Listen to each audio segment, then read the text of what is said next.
was here for shower. Yeah.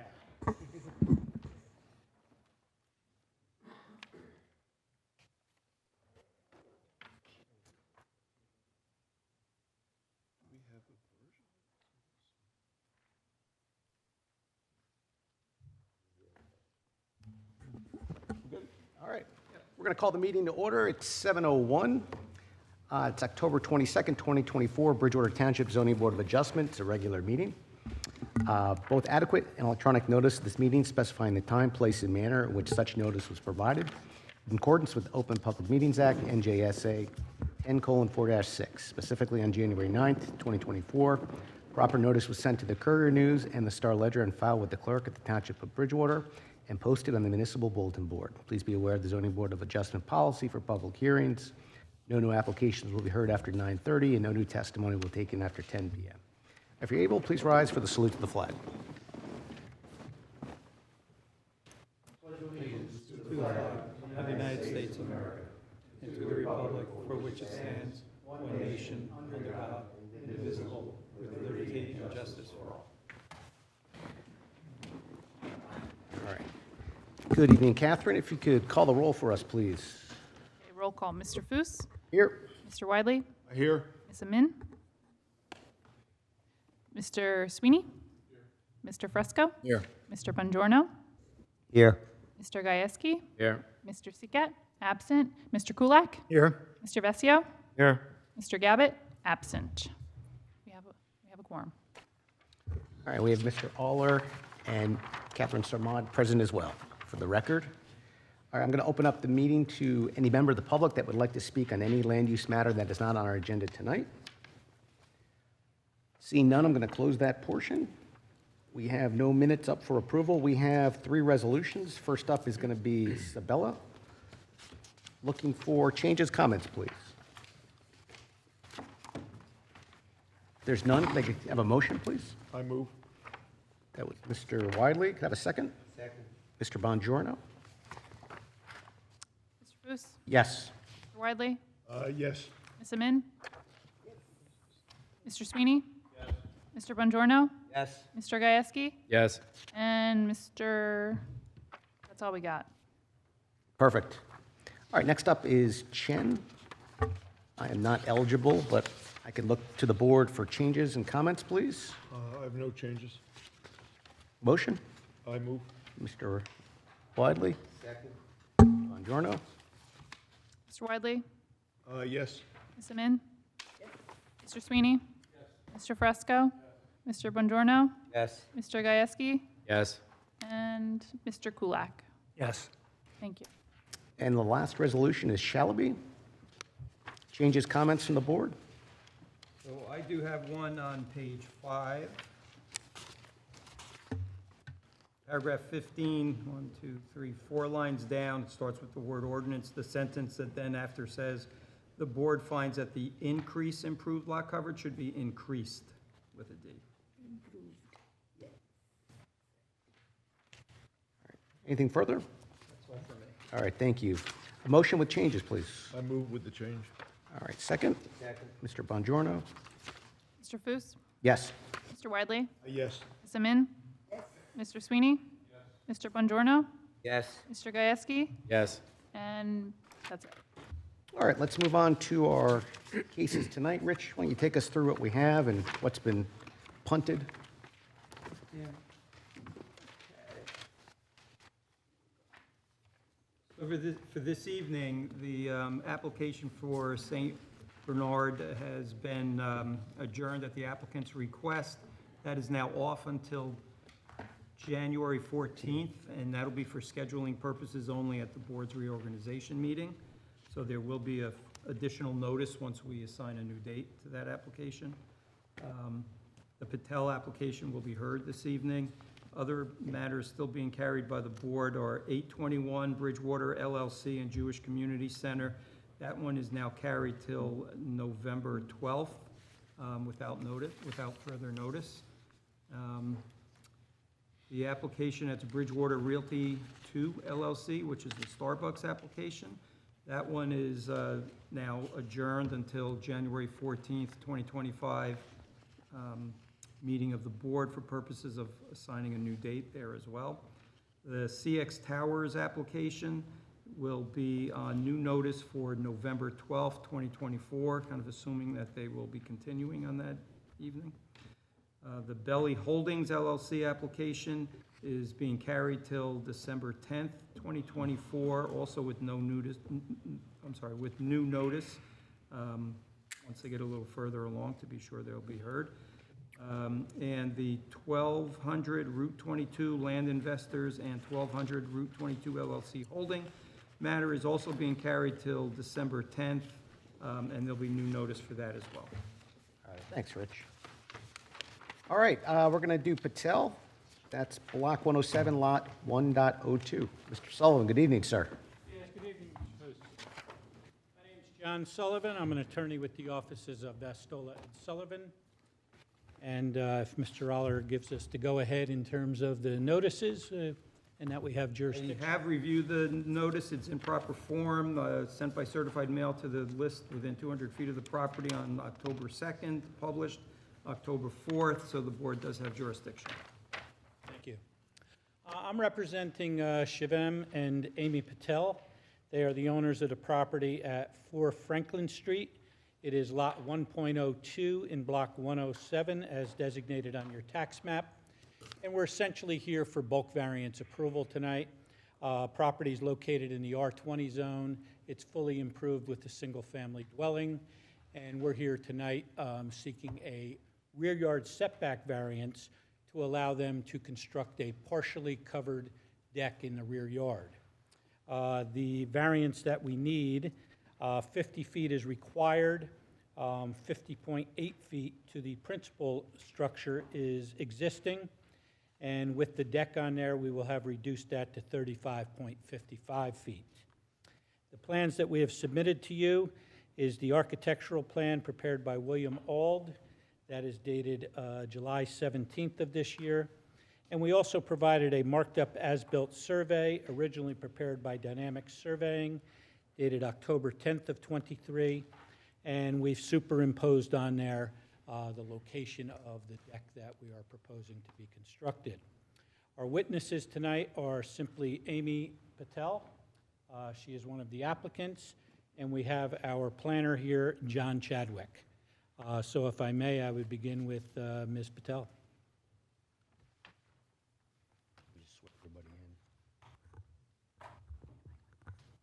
You know, if we could have everyone just stand, so Mr. Chadwick as well, if you would stand, I'll swear in everyone, okay? And Catherine, yes, sorry.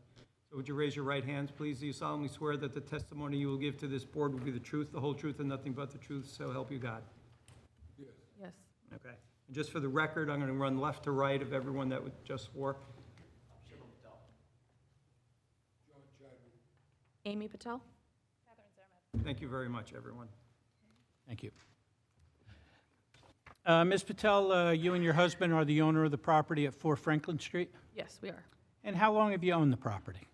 We purchased the land in June of 2022. We had a new construction that was built, so we moved into the house in November of 2023. And you're residing there now? Yes, we are. And who else resides there with you? My daughter, she's 3 years old. My son, he's 1, and we also have a dog. And that property is currently improved with a brand-new single-family dwelling? Yes, And you propose to construct a partially covered deck in the rear yard? yes. Can you explain to the board why you want to do that? So my husband and I, we have been in Somerset County for almost 9 years now.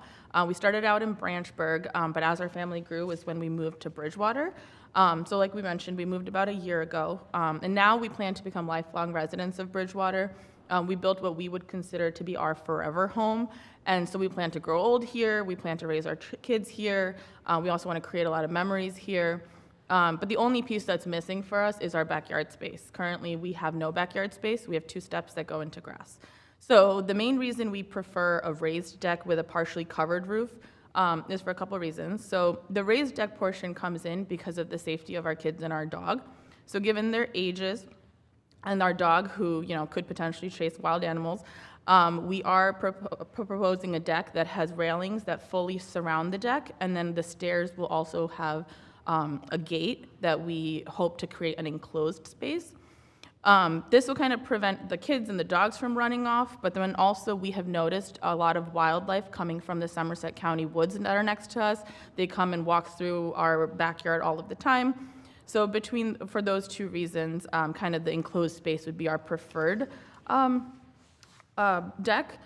We also have an odd-shaped lot. It is an L-shaped. So if you are standing at the back of our house looking out into our backyard, you wouldn't be able to see kind of that back left corner of the yard. So if the kids were to go back there, so that's kind of why we preferred that raised deck with an enclosed railing. We also would love to have a covered portion. We like to enjoy all of the four seasons here in New Jersey. My husband and I were both born and raised in New Jersey.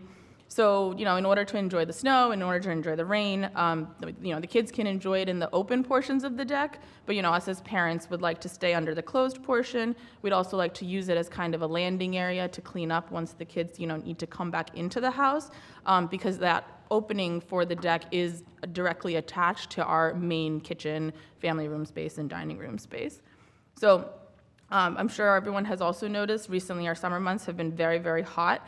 So just to kind of prevent burning from the strong sun when we're in the backyard, that enclosed or the covered space will kind of protect us from that as well. So overall, just the safety of our family and the overall enjoyment of all four seasons is kind of why we would feel that the proposed deck with a partial roof would be the most ideal for us. Do you happen to know the approximate distance between, right now, the rear of your home and the rear of the neighbor's home that's directly behind you? Yeah, so from the rear of our house to the rear of the neighbor's house, it is on a diagonal, and I'd say it's about 100 to 120 feet. And is there anything between you and them, like trees or plantings or a fence? Yes, so currently there are tall standing trees that kind of divide the property line, and they also have a see-through fence. It's not really strong, it's kind of a little bit flimsy, but they do have something that divides where those trees are. Now, I want to cover a couple of the things that came up in the joint planning and engineers report, and I believe you have the answers to these. The first is the height of the ridge of the roof for the deck, for the covered section of the deck. Do you know how high that is off of grade? Yeah, so per our architecture, it is 14 feet above grade.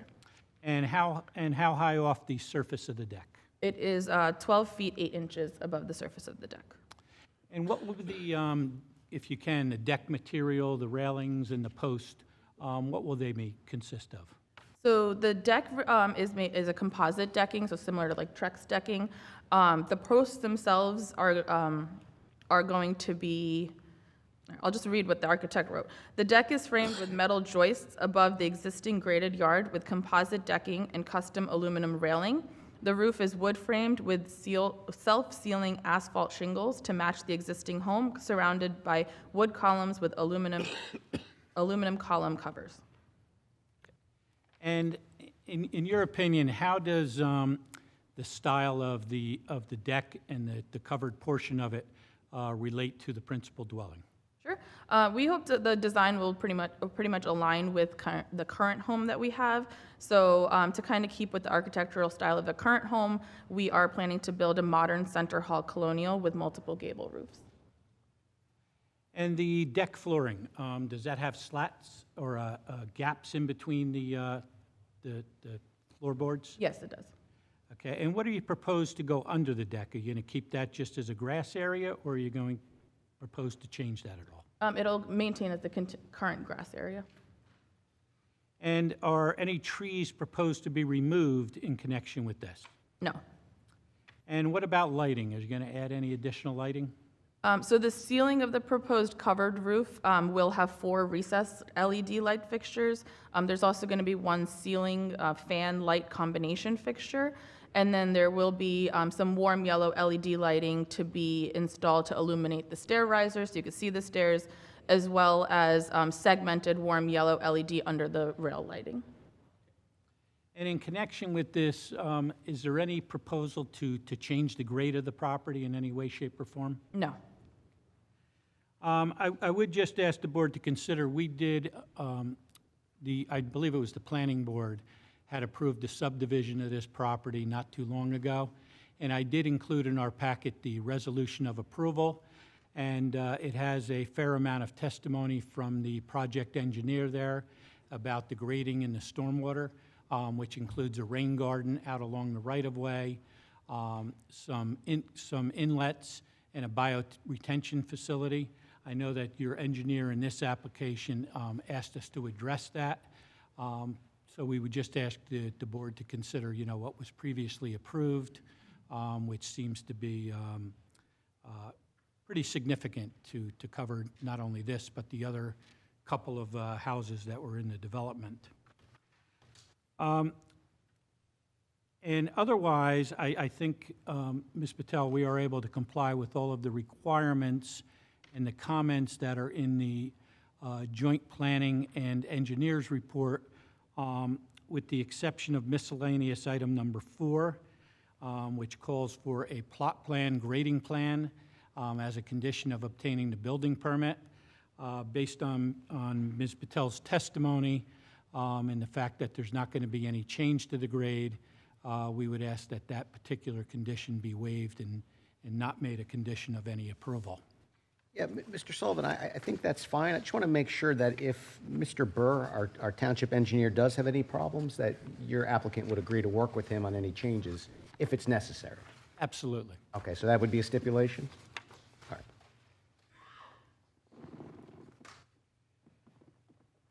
And that's the only questions I have for Ms. Patel. All right.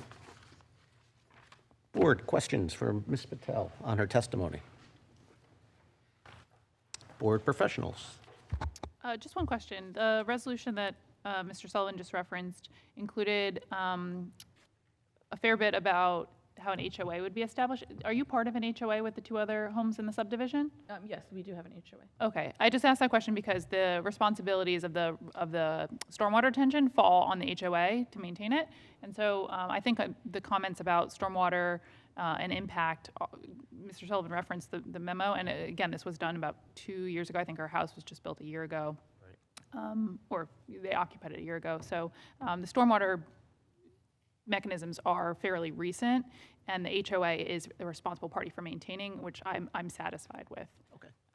As far as any other questions, I think Ms. Patel has done a wonderful job in addressing all of the questions I had.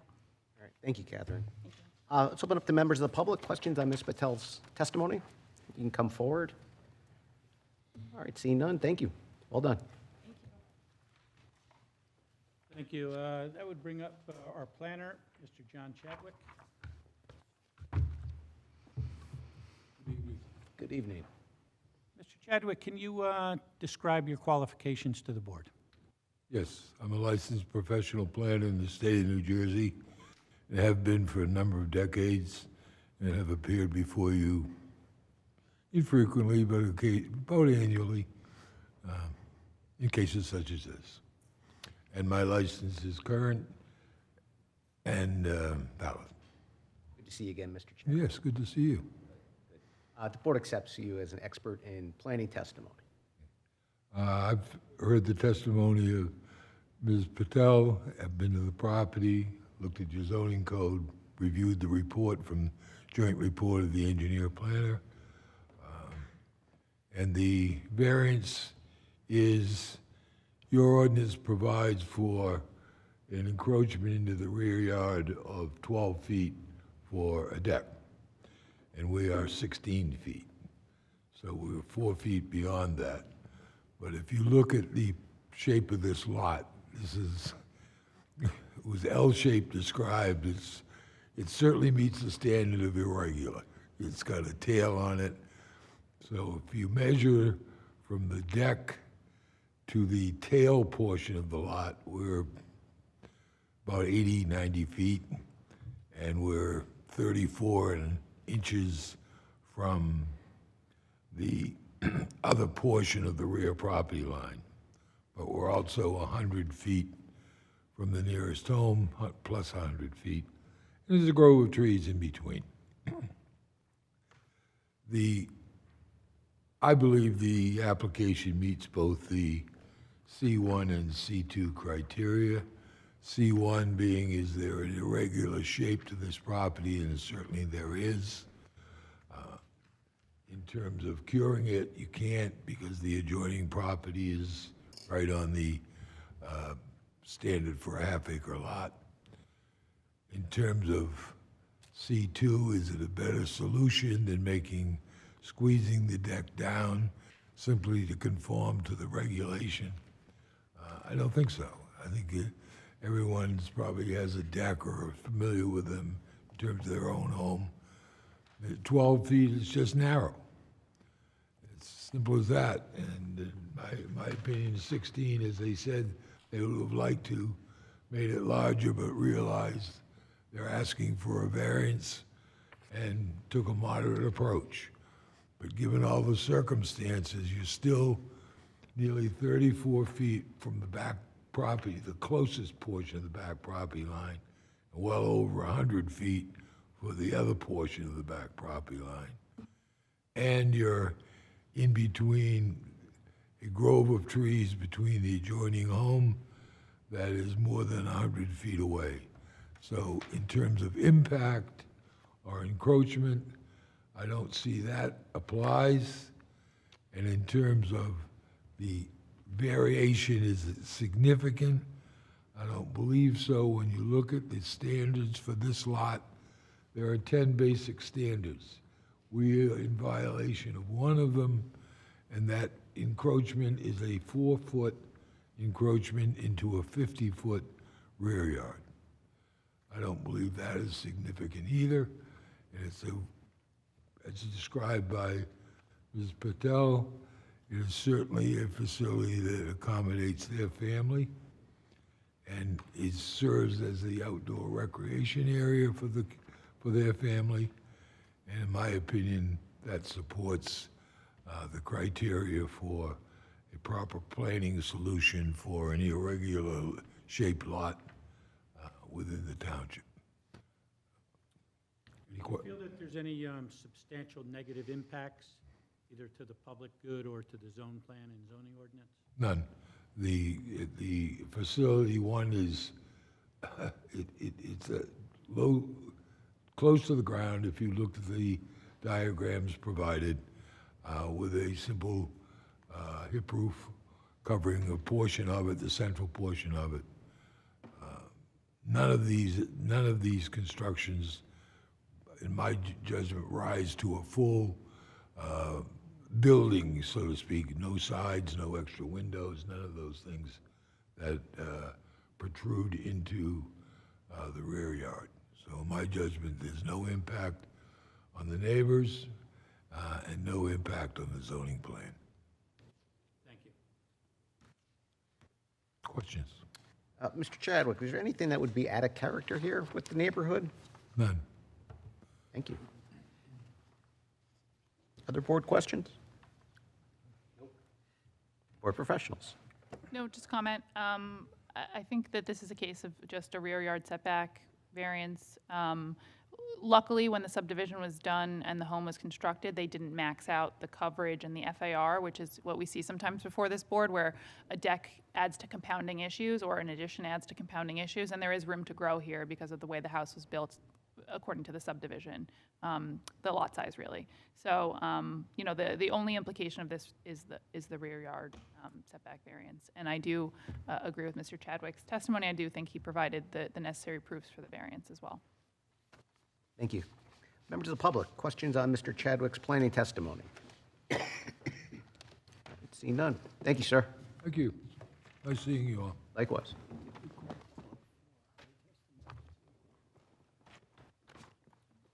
That does conclude our witness presentation. All right, thank you.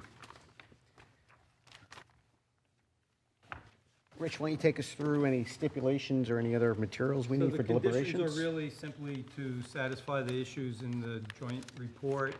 And with respect to that paragraph 4 you mentioned, in the event or the board engineer does require that information, you'll provide that, right, on lot coverage.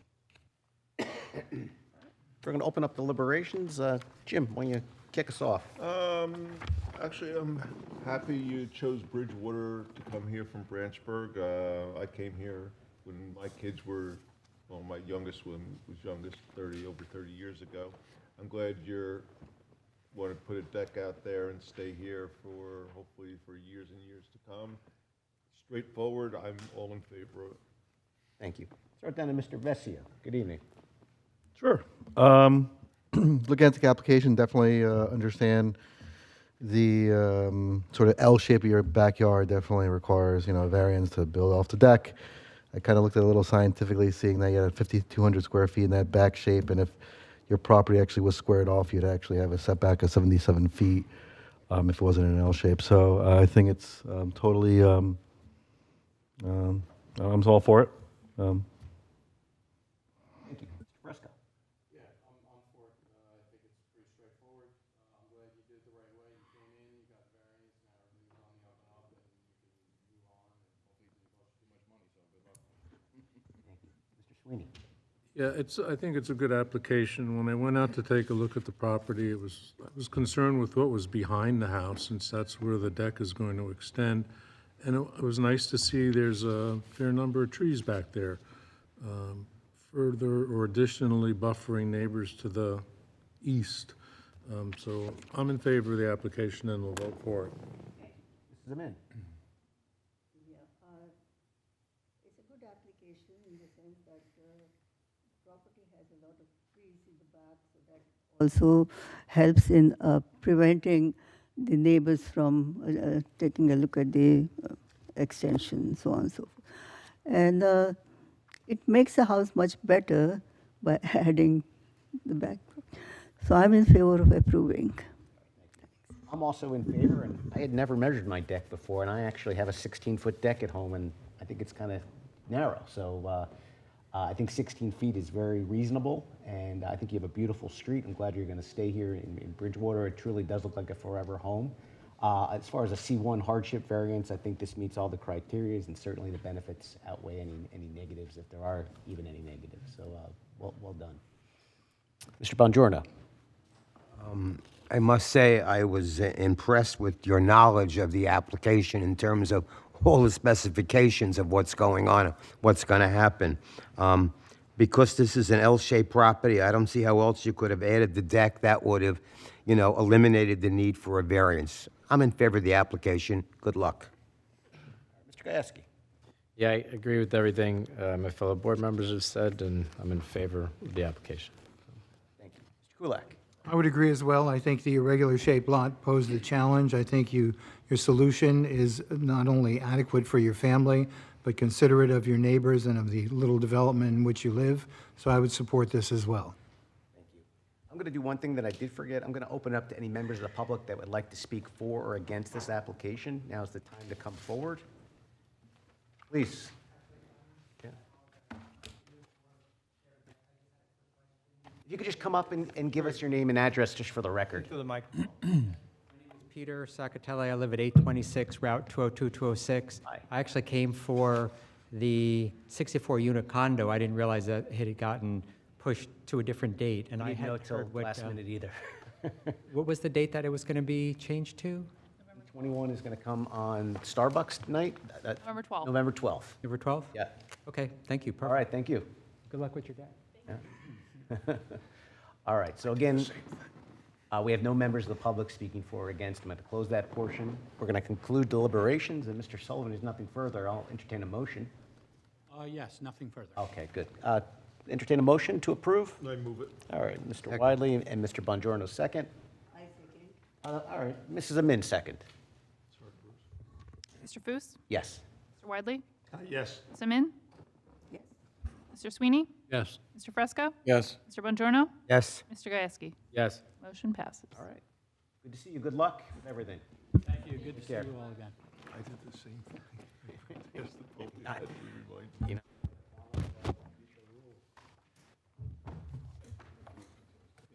All right, and our next meeting, Catherine, is in 2 weeks. Three. Three. Elections. Election week, yeah. So the 12th is the next meeting, and the 821 Bridgewater application is the only application on that evening, I believe. What's the one on our application? What was that? Which one are we here? 821 Bridgewater LLC and the JCC joint application for the One that we six, were supposed to hear a couple weeks ago, tonight. today. So if there's no further board business, we'll see everyone on November 12th, 7 PM in this room. Motion to adjourn. I move. Second. All right, Mr. Bynum. Thank you. Good night, everyone. What date is this now? Oh, that's off until, Rear setback. Yeah. I'm like, they're not gonna get it.